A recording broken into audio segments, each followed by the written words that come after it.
le soccer, c'est une histoire de famille chez vous, je crois bien. Oui, absolument. Fait que c'est mon frère qui a tout commencé. Ensuite, c'était moi. Puis Sarah puis Cindy, c'est des jumelles, 2 ans plus jeunes que moi. Puis la plus petite Bonnie, encore 2 ans plus jeune que Sarah puis Cindy.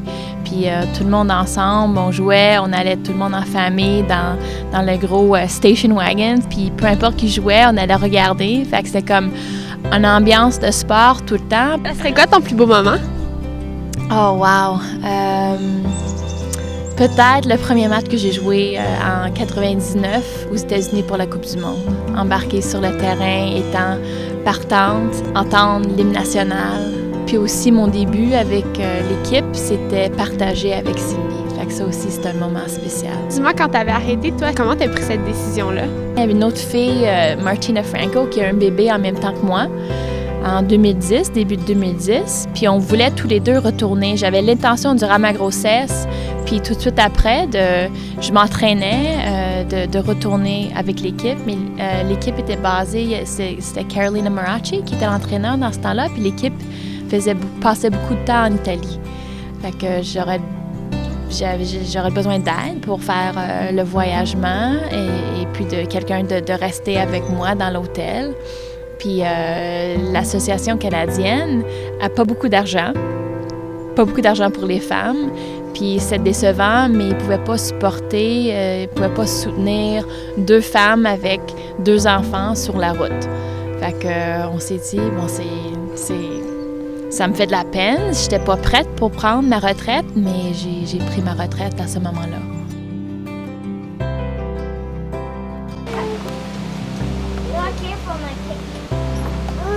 Ready?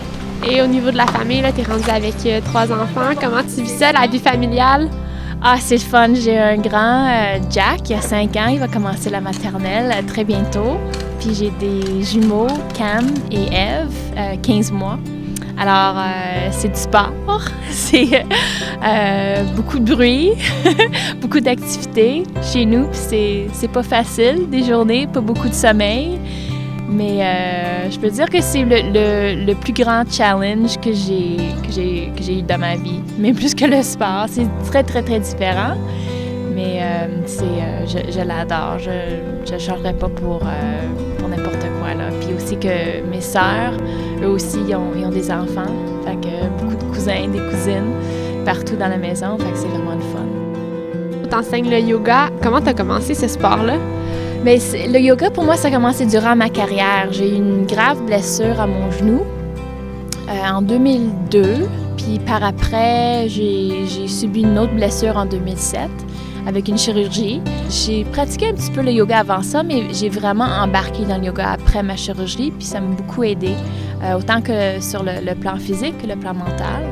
Fait que je me suis dit, j'aimerais ça montrer aux athlètes qu'est-ce que le yoga peut leur apporter. C'est ça mon but maintenant en tant qu'enseignante de yoga. Puis je travaille présentement avec Champlain College, avec les équipes de soccer. Et puis j'aimerais ça continuer avec des athlètes.